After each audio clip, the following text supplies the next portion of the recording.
sadece bu işi çok sevdim. Yani müzik meslek olarak görmedim hiçbir zaman. Hani bu hep benim merakımdı yani. Merak. Aha. Hep bir merak. Şunu yaparsam nasıl olur? Burası nasıl olur diye hep üstüne gittim yani. Gitarın da üstüne gittim. Çaldığım enstrümanların, kendi mesleğimin. Adam müziği hala da seviyor öyleyim abi. yani. Müzik, Hiçbir şey değişmedi. ya müzik zaten bir hobi mi? Hayır abi, müzik bir tutku.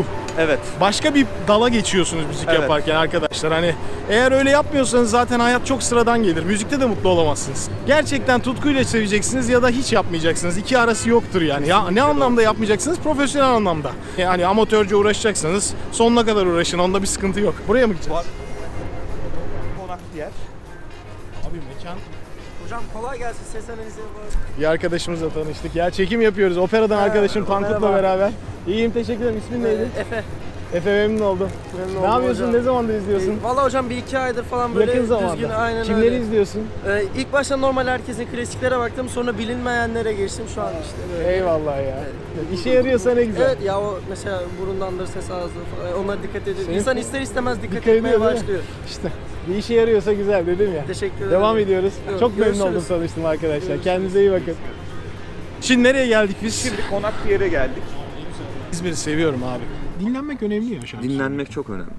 Vücut dinlenmesi, kafa dinlenmesi. Konuşurken kim bir abimiz vardı şey derdi. Birilerine bir şeyleri anlatmak için çaba sarf etmeyin. Bırakın o sizi dinlemeye çalışsın. Bağırarak konuşmayın. Sakin sakin. Zaten bir şey söylüyorsanız Anlıyordur. önemli yani bir şey konuşuyorsanız biri sizi dinliyordur zaten. Ekstra bağırıp sesinizi deforme etmeyin. En çok mesela öğretmenler bu konuda çok büyük sıkıntı yaşıyor. Hepsinde kesin ya polip ya nodül var. %100. Çünkü bağırarak konuşuyorlar. Bağırdıkları zaman ses böyle bir yere gidiyor. Oradan bağırmak zorunda kalıyorlar. Ve Bir hiç zaman sonra bitmiyor. tınıyı kaybediyorlar.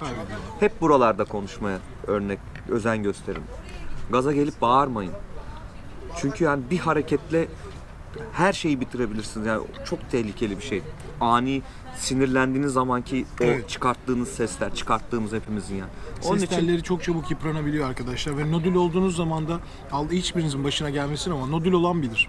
Yani o sesin Çok zor istediğiniz bir gibi süreç. çıkmaması, zor bir zorlanmanız süreç. çok acı gelir insana. Evet. Ses çıkmıyor, düşünün. evet. Mesela bir sesi hep çıkıyorsunuz. O sese geldiğiniz zaman sesiniz çıkmıyor. Diye kalıyor mesela. Düşün. Ve o sesi atlıyor, kırılıyor.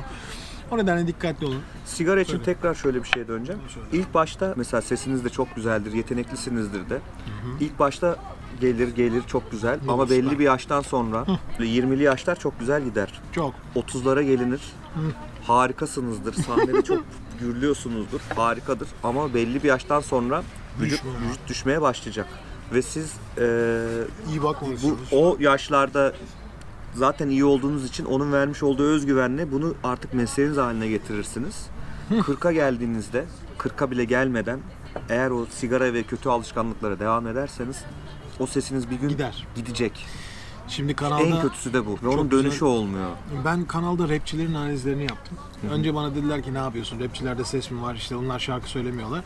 Ve ben tabii ki bunları gülerek geçtim çoğunda. Çünkü çok iyileri var aralarında. Evet. Yani bu konuşma tonunu iyi Evet. kavramış Evet. ve mükemmel kullanıyor. Evet. Saatlerce rap yapıyor, ses kısılmıyor adamın. Evet. Bu büyük çok bir önemli. beceridir. Evet.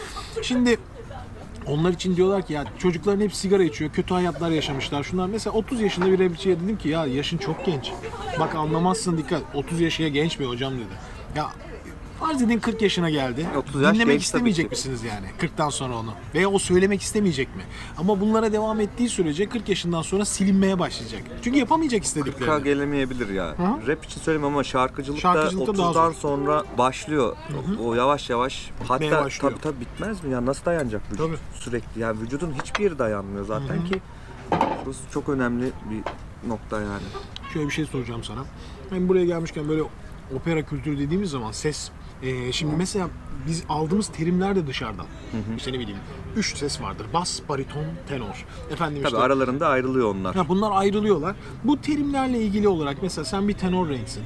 Efendim işte çok ilginç lirik tenor, işte efendim lirik soprano, bilmem ne şey dramatik bariton. Nedir abi bunlar? Tenorda şöyle bir şey var. Tamam. Dramatik, spinto lirik. Hepsi İtalyanca Lirico bakın ha. leggero, leger Bak. diye gidiyor. Bir sırasını söyleyeyim. Leger en tiz abi. En tiz ve en rahattır böyle. Ha ha ha ha falan diye böyle. Çok böyle Bellini, Rossini tenorlarıdır onlar mesela. Tiz bir tenor renk var ama son derece rahatlar bu. Şey Rahatlar çıkarırken. ve parti de ona göre. Ben genelde böyle hep nasıl söyleyeyim? Ama falsetto okumuyorlar. Hayır, hayır, Tam hayır, ses okuyorlar. falsetto. Evet. Ben yani mesela falset yaptım. O onu tam sesle yapabiliyor. Mesela öyle tabii küçücük ve çok güzel böyle. Lirik biraz daha koyu mesela Pavarotti. Pavarotti lirik bir tenor. lirik bir tenor. Lirik tenorlar koyu mu oluyor renkleri? Daha koyu oluyor, lejer. Lejye'ye sese göre daha koyu. Evet. Ona spinto ses var. Spintolar daha böyle sert, keskin. Corelli var mesela spinto tenor. Daha keskin böyle Sert sert, sesler. sivri ses. Dramatik de daha baritonal. Daha baritona daha yakın. Sanki duyduğun Daha zaman güçlü. bariton gibi geliyor. Orta tonları daha güçlü. Evet. Tizleri falan ya böyle daha güçlü. Daha Anlıyorum, böyle anlıyorum. onların partileri de şey oluyor. Zaten onu Verdi, Puccini çok iyi bildiği için mesela Verdi ve Puccini, Wagner partileri onlar daha çok. Dramatik daha böyle bariton, legato dramatik oluyor. tenorlar okuyor. Tabii daha legato Uzun ses. şeyleri de konular falan ha böyle acılı acilite olmuyor mesela söylerken. Ta ta ta ta ta ta ta yok. ta ta ta onlar yok. Daha düz sesler. Hep böyle Geniş yanık ve- yanık diyeyim sana. Daha Hep böyle acılı oluyor evet. güzel, Daha çok büyük güzel. oluyor. 4 bunlar mı Renkler. sadece var tenorlar? Tenorlarda böyle. O işte bariton. Baritonlarda da aynı Baritonda da şeyler var işte mı? bariton, bas bariton, bas profon bas var mesela. Profon bas. Ama lirik onlar da baritonlar lirik. Tabii aralarında gene bölünüyorlar. Profon bas en pes. Profon bas dediğin Ama bak şöyle bir şey var. Burada da bir hata oluyor genelde. Şöyle bir şey var. 4 oktav sesin var. Nesin sen? yoksa. Nesin? Hani bas bariton musun? Hayır. Onun tınladığı, doğru tınladığı bir yer var.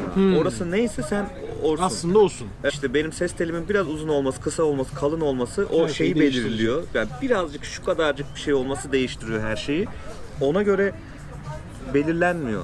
Sesi nerede tınlıyor ve nasıl tınlıyor? İşte pasaj tonun nerede? Pasaj tonumuz var mesela erkek sesine dönmeden Evet, önceki evet. yerler pasaj tonlarımız. Orada nasıl tınlıyor yani? Mesela ben bariton muyum, tenor muyum? Çok Yıllarca zor şey soru. oldu. Bana soruluyor hala da. Ben bile bazen lan ben bariton muyum, tenor muyum? Ha, tenorum çünkü tenor tınlıyorum ben. Ama registrim aynı neredeyse. Çok ilginç değil mi? Şimdi bariton mesela, baritonlar çok ilginç bir şekilde bir tenordan çok daha iyi kafa sesi verebiliyor. Kafa sesleri çok daha iyi. O çok garip bir şey Çok zaten. garip. Bütün baritonlarda var o. Evet, çok Müthiş garip. tizler çıkıyorlar Ama falan. ben mesela bir bas kadar pesim var şu an. Hayda. Peslikse konu pesim var ama ben bas değilim. Ben tenorum. Hani onu oradan algılayıp Çok zor şey ama ya, yapamayabiliyoruz. bak O zaman işte hataya düşüyorlar. Mesela bakıyor işte. buradan Başlıyor başlıyor. alttan işte atıyorum işte mi var, altta mi var, üstte Oh, şuraya oraya kadar. geldi. Ama çocuk mesela belki tenor ama daha açık Bakmıyor değil bile. oralar. Evet. Ha diyor sen baritonsun. Baritonsun diyor geçiyor zaten. Halbuki çocuk mesela sigara içiyor. Sigara içtiği için O nedenle daha pesleril bir pes şey içmiş. olmuş. Buraya kadar söylemiş, hayatında hiç şarkı söylememiş. Hadi buyurun. Mesela benim işte ilk 2 yıl benim hocam beni bariton çalıştırdı. Önce bir orta tonlarımı oturttu. 3. yıl geldi karşıma. Sen de tenorsun. Tenor çalışacağız bundan sonra. Allah! Tak tenora geçtik.